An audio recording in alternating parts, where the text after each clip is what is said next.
निर्मला सीतारमण जी हमारी वित्त मंत्री हैं, यानी इनके ही अंदर सारा टैक्स कलेक्शन होता है। जितना भी हम लोग टैक्स देते हैं सारा का सारा इनके अंदर जाता है, इनके मंत्रालय के अंदर जाता है। और आपको नहीं पता है कि बच्चे पैदा होते हैं तो टैक्स, बच्चे पढ़ते हैं तो टैक्स, बच्चा खेलते हैं तो टैक्स, बच्चा घूमने जाते हैं तो टैक्स। एक आदमी कितना टैक्स देता है, इसके बारे में आम आदमी पार्टी के ये जो सांसद हैं राघव चड्ढा जी, इन्होंने निर्मला सीतारमण जी से बहुत तीखे तीखे सवाल पूछे। मैं चाहूंगा कि आप इनका बयान थोड़ा सुनिए, संसद में क्या क्या सवाल पूछे टैक्स के बारे में। थोड़ा वीडियो लंबा होगा, गौर से सुनिए। श्री राघव चड्ढा जी 10 मिनट। शुक्रिया madam. Tax to live, tax to die and tax everything in between. इस जीवन में दो ही चीजें निश्चित हैं। There are only two things that are certain, death यानी कि मृत्यु, और दूसरा है टैक्स। इस जहां से उस जहां तक जहां भी जाओगे, हर मोड़ पर हर जगह मुझे ही पाओगे, यानी कि टैक्स। मैडम, सपना था विश्व गुरु बनने का, बन गए हम टैक्स गुरु। और इतना टैक्स जो भारत की आबादी सरकार के खजाने में डालती है, उसके बदले सरकार जनता को देती क्या है, यह बहुत बड़ा सवाल है। कौन सी ऐसी हाई क्वालिटी सर्विस है जो फ्री ऑफ कॉस्ट जनता को दी जाती है? क्या हमें quality health care free of cost मिलता है? नहीं मिलता। क्या हमें वर्ल्ड क्लास एजुकेशन मिलती है? नहीं मिलती। क्या हमें फ्री वर्ल्ड क्लास ट्रांसपोर्टेशन मिलता है? नहीं मिलता। क्या हाई क्वालिटी रोड्स मिलती हैं? अगर अच्छी हैं तो टोल टैक्स भरना पड़ता है। क्या 24 घंटे 7 दिन बिजली आती है? नहीं आती। तो इतना सारा जो टैक्स सरकार इकट्ठा करती है, उसका करती क्या है? इसीलिए मैं कहना चाहता हूं that we in India pay taxes like in developed countries to get services like in sub Saharan countries. Madam, from the moment a child is born to the very moment his family mourns his death, the government is there at every step, not to help you, but to tax you.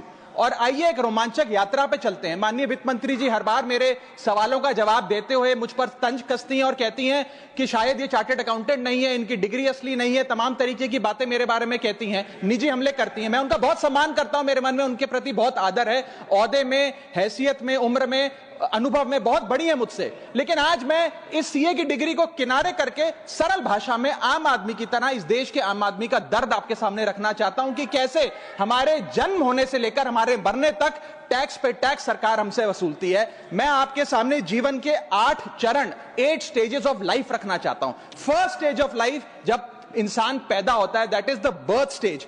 बच्चे के पैदा होने से पहले, उसकी आंखें खुलने से पहले जो उसको वैक्सीन लगती है, उस पर 5% जीएसटी लगता है। जिस अस्पताल में बच्चा पैदा होता है, उस हॉस्पिटल के कमरे के चार्जेस पर अगर 5,000 रुपए से ज्यादा का कमरा हो तो 5% जीएसटी लगता है। बेबी केयर के आइटम्स पे 5% जीएसटी लगता है। और अगर उसके माता पिता बच्चे के पैदा होने पर मिठाई बांटे तो मिठाई पर 5% और चॉकलेट पर 18%, 28% जीएसटी लगता है। दूसरा चरण जीवन का इन्फेंसी और चाइल्डहुड, यानी कि बचपन।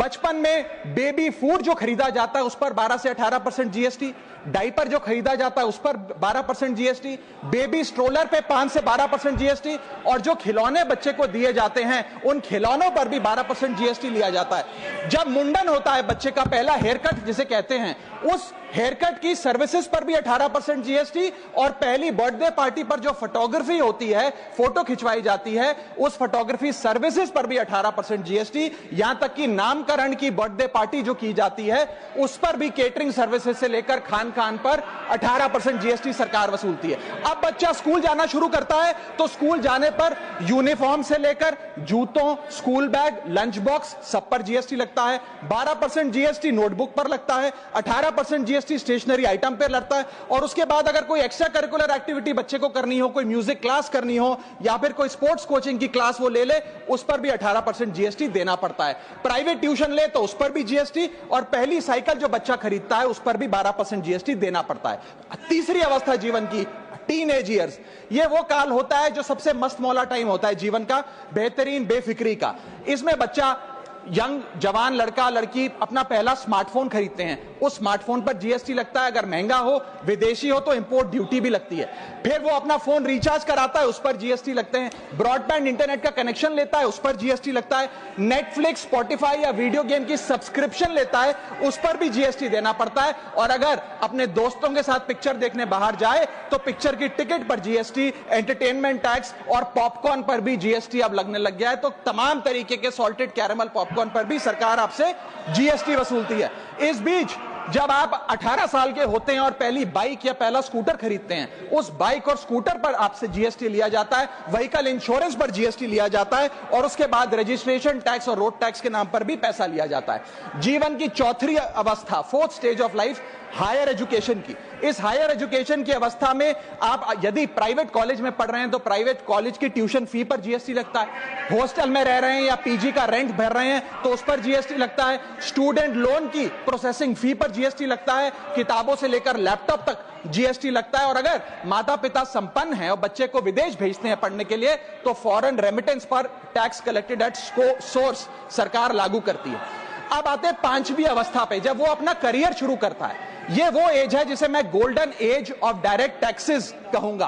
अब ये डायरेक्ट टैक्स के जंजाल में आदमी फंस जाता है इस उम्र में, जब उसकी पहली नौकरी लगती है। तो नौकरी में आमदनी अनुसार उसके स्लैब रेट के हिसाब से उस पर टीडीएस पहले काटा जाता है, मानो जेब काटी जा रही हो, और फिर इनकम टैक्स वसूला जाता है। जब पहली बार उसको पगार मिलती है, वेतन मिलता है, वो माता पिता या दोस्तों को बाहर खाने पे ले जाता है, पिक्चर दिखाने ले जाता है, उस खाने के बिल पर भी सरकार जीएसटी वसूलती है। और जैसे जैसे उसकी सैलरी बढ़ती है वैसे वैसे स्लैब अनुसार उससे इनकम टैक्स वसूला जाता है। इसके बाद आज वर्क फ्रॉम होम का कल्चर चल रहा है, तो वर्क फ्रॉम होम में इंटरनेट बिल्स हो, ब्रीफकेस हो, लैपटॉप हो, इन सारी चीजों की खरीद पर सरकार जीएसटी लेती है।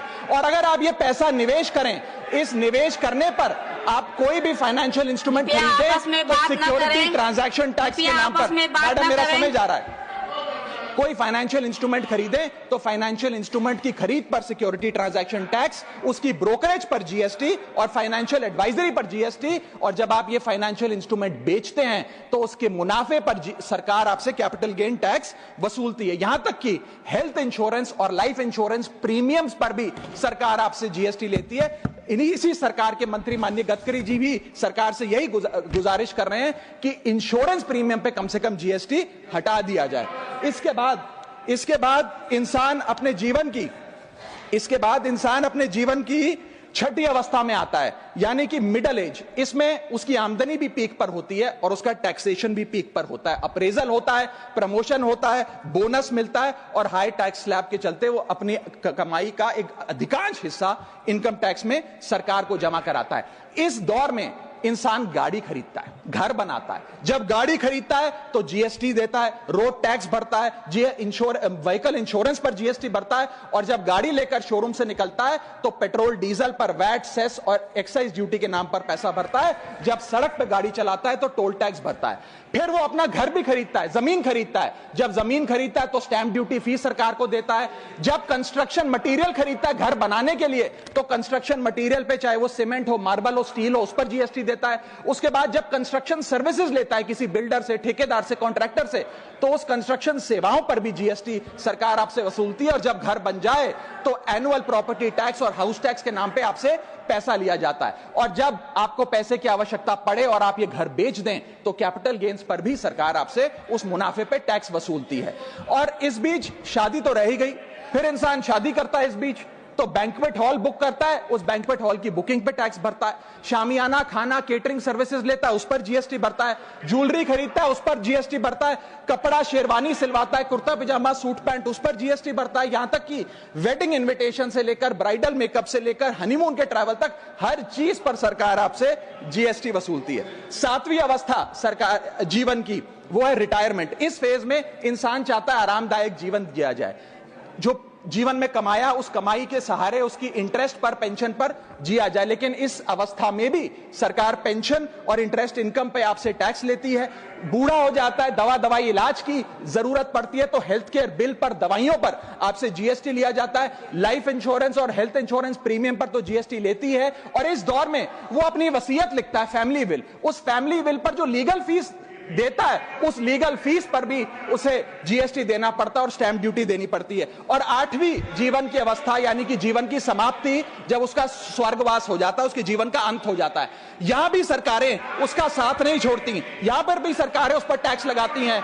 जब कोई इंसान मरता है तो उसके अंतिम संस्कार में देसी घी, चंदनवुड, नारियल इत्र जैसा सामान इस्तेमाल होता है, उस पर भी जीएसटी लगता है। और जब उसके मरने के उपरांत अखबार में ऑबिचुरी की इश्तेहार छपाया जाता है, उस पब्लिकेशन ऑफ ऑबिचुरी न्यूज़पेपर पर भी 5% सरकार जीएसटी लेती है। और मरने के बाद जब प्रॉपर्टी उसके बच्चों को या परिवार वालों को दी जाती है, उस म्यूटेशन पर भी सरकार आपसे ड्यूटी सेस लेती है। यह है life cycle of taxation model. लेकिन मैडम, सबसे जरूरी बात यह है कि इतना टैक्स देने के बाद सरकारें हमें देती क्या है? मैं जानता हूं कि टैक्स सरकार के लिए जरूरी है, इस सरकार के लिए नहीं, जितनी सरकारें इस देश में रही सबने टैक्स लगाकर जनता से पैसा लिया।